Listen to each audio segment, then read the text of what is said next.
Hi everyone जी। आज का paper oh my God, company law के आज दो एक्सट्रीम पेपर देख के आ रही हूं मैं। Old course and new course का मतलब ओल्ड कोर्स का पेपर तो जेन्युइनली बहुत बहुत आसान था, पर न्यू कोर्स का पेपर ओ भाई, they have made an epic level of paper. और आप मुझे जरूर से कमेंट्स में बताइएगा कि कैसा रहा आपका एक्सपीरियंस। मैं अगर ओल्ड कोर्स की बात करूं तो ओल्ड कोर्स के पेपर बहुत डिस्ट्रीब्यूटेड था। फॉर एग्जाम्पल हमारा जो फर्स्ट चैप्टर है इंट्रोडक्शन वगैरह, उसमें से एक क्वेश्चन आया। मैं शेयर कैपिटल की बात करूं तो शेयर कैपिटल अप्रोक्सीमेटली 10 मार्क्स का आया है and share capital has been a very very important chapter, तो वो तो उसमें से आता ही आता आपका, ऑब्वियस बात है।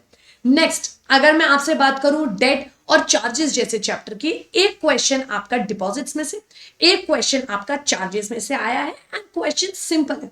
इनफैक्ट आपने अगर रामबाण फॉलो किया था हमारे संग, ठीक है, आपको जरूर से चैप्टर्स का इंपॉर्टेंस पता चला होगा एंड आपको मिल गया होगा, ठीक है। हाउएवर कहीं ना कहीं ये न्यू कोर्स में काफी अलग बात हो गई। मैं अभी आपको बताती हूँ क्या हुआ। पहले ओल्ड कोर्स ही हम डिस्कस कर रहे हैं। फॉरेन की जो कंपनी लॉज है उसमें से भी एक क्वेश्चन हमेशा आता है और उन्होंने दिया। Basically they had not changed any kind of paper, बिल्कुल भी। उन्होंने अच्छे क्वेश्चंस पूछे हैं, काफी जबरदस्त क्वेश्चंस पूछे हैं एंड क्यूमुलेटिव प्रेफरेंस शेयर्स वगैरह से रिलेटेड क्वेश्चंस आए हैं आपके। रजिस्टर मेंटेनेंस की बात आई है, यूके का क्वेश्चन आया जैसे मैंने आपसे कहा, फॉरेन कंपनी का। मेंबर्स एंड शेयर होल्डर्स में से भी क्वेश्चन आया है, can the following become a member as per the provisions of companies act. Partnership firm आपका एक resident of Japan and HUF. मैं आंसर डिस्कस नहीं करूंगी क्योंकि अगर आप गलत करायोगे तो आपका दिल टूट जाएगा, इसलिए मैं डिस्कस नहीं कर रही हूं। उसके बाद सीएसआर मैंने कहा था, आपके रामबाण सीरीज में था ये बात, सीएसआर में से डेफिनेटली क्वेश्चन आएगा। जो आया सीएसआर आया है ओल्ड कोर्स में तो 8 नंबर का, और बनता भी है 3 और 5 नंबर का। 3 नंबर का बहुत आसान क्वेश्चन है आपका। इन्होंने हर घर तिरंगा जो अमेंडमेंट आया था उस पर सवाल पूछा है 3 नंबर वाले में, और एक 5 नंबर का और क्वेश्चन पूछा है। CSR had a weightage of 8 marks in old course. Audit में से एक क्वेश्चन आया आपका, ठीक है, फर्स्ट ऑडिटर की बात करी गई तो वहां से क्वेश्चन आता ही है अकाउंट्स और ऑडिट में से।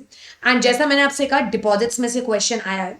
अगर आप कोई चैप्टर छोड़ के गए हैं तो आपके लिए पेपर थोड़ा सा ट्रबलसम हो सकता है। जनरल मीटिंग में से क्वेश्चन आया है, अकाउंट्स में से क्वेश्चन आया है आपका। सीएसआर का जो मैं आपको बता रही थी, सीएसआर कमिटी से रिलेटेड क्वेश्चन आया है end of course merger amalgamation का एक क्वेश्चन दिखा है।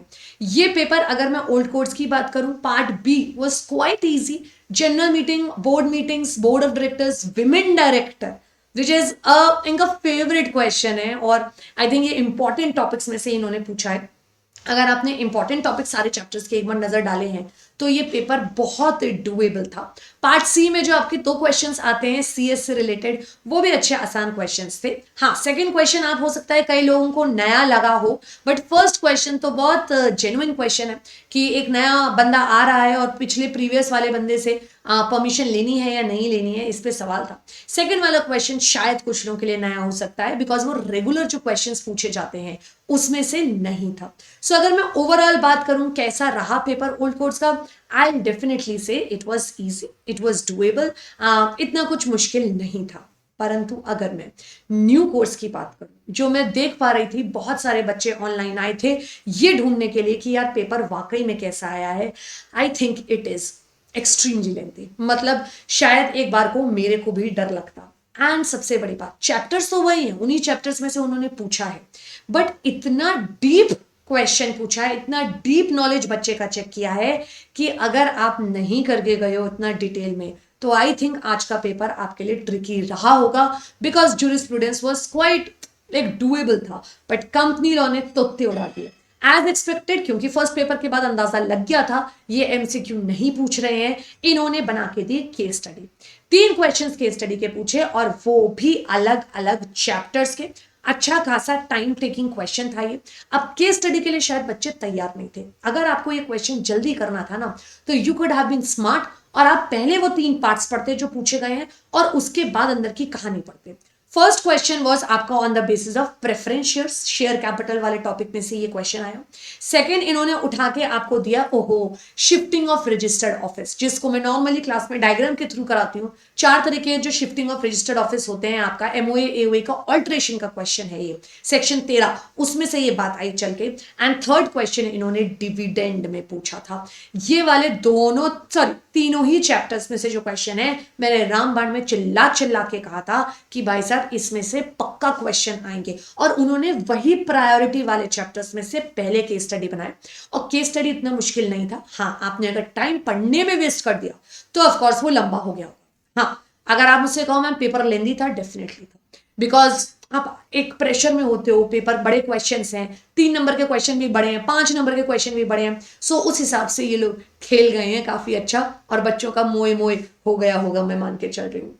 फॉलोड बाय दैट आपका क्वेश्चंस आए हैं इन्वेस्टिगेशन पे, ठीक है, मर्जर अमलगमेशन पे। इन्वेस्टिगेशन का अच्छा क्वेश्चन था। कई बार ये बच्चे चैप्टर छोड़ के ही चले जाते हैं, तो अगला ही क्वेश्चन केस स्टडी के बाद ये था।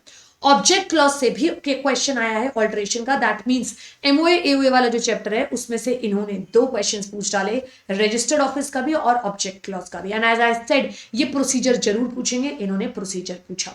इसके बाद एक सिंपल क्वेश्चन आया कि डिन नहीं है फर्स्ट डायरेक्टर्स के पास, ये स्पाइस प्लस से रिलेटेड आपका टॉपिक आप मान सकते हो। एजीएम की मैं बात करूं, जनरल मीटिंग की बात करूं, तो कोरम पे क्वेश्चन आया है। जनरल मीटिंग के टॉपिक्स, एक क्वेश्चन आप कह सकते हो जो पूरा उन्होंने एक पैराग्राफ पढ़ने को दे दिया है आपको, पूरा बोल्ड में टाइप करके कि ये रेजोल्यूशन है, वो थोड़ा सा आपको तंग कर सकता था। सेक्रेटेरियल ऑडिट में से क्वेश्चन आया है जो आता है नॉर्मली हर बार। चार्जेस में से एक 3 नंबर का क्वेश्चन आया है आपका। फाइनेंशियल स्टेटमेंट साइनिंग की बात पूछी है, सेक्शन 134 की बात करी है इन्होंने, जिसमें साइनिंग फाइनेंशियल स्टेटमेंट्स में कौन करेगा, और उसी में एक और पार्ट बता दिया है ओपीसी अगर एक डायरेक्टर है तो उसमें कौन साइन करेगा। इन्होंने ट्रांसफरर ट्रांसफरी जैसे क्वेश्चन भी पूछ लिए हैं। डॉर्मेंट कंपनी जो एक छोटा चैप्टर था उसका एक अच्छा क्वेश्चन दिया है, पर उसमें 3-4 पार्ट्स बना के पूछ लिए। तो अगर आपको वो पूरा चैप्टर अच्छा सा आता है छोटा सा, तो वो क्वेश्चन आपके लिए आसान कहीं ना कहीं पड़ा होगा। एंड डिपॉजिट्स पे क्वेश्चन आया है। सो इन्होंने भी मिक्स एंड मैच चैप्टर्स का करा है। पार्ट बी में ऑफ कोर्स डायरेक्टर्स और कमिटीज पे क्वेश्चन आए हैं। कैलकुलेशन करवा लिया है इन्होंने आपसे एग्जीक्यूटिव नॉन एग्जीक्यूटिव डायरेक्टर्स का। So yes, I will definitely say it was a typical paper, but आप बिल्कुल भी डिसहार्टेंड मत होइएगा, बिल्कुल भी परेशान होने की जरूरत नहीं है। जो हुआ सो हुआ। अपने अगले पेपर की तैयारी जो भी है, अगर ग्रुप 2 का है तो वो, और अगर सेटिंग अप की तैयारी है तो वो अच्छे से तैयारी करना स्टार्ट करिएगा, ठीक है। आपके लिए नहीं, ये सबके लिए ही मुश्किल पड़ा होगा। शायद आप कहो मैं भी पेपर देती ना तो उस समय का जो माहौल होता है शायद मैं भी थोड़ा सा सोचती डरती, ठीक है, उस समय प्रेशर होता है आपके ऊपर, बट नो वरीज, सबके लिए ही ऐसा पेपर था। तो आप अपने अगले पेपर की तैयारी करिए, ओल्ड कोर्स वाले भी तैयारी करिए, न्यू कोर्स वाले भी करिए। All the very best, and जरूर से मुझे कमेंट्स में अपनी फीलिंग्स बताइएगा। This is Navni Bhatia signing off.